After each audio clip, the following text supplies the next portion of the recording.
নবী দোস্ত খোদার উম্মতের হও জামিনদার ডাকি আমি পাপী গুনাহগারে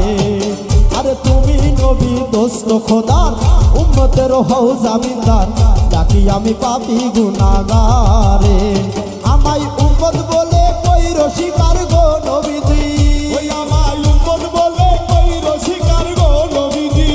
ওই আমায় উম্মত বলে কইরো স্বীকার গো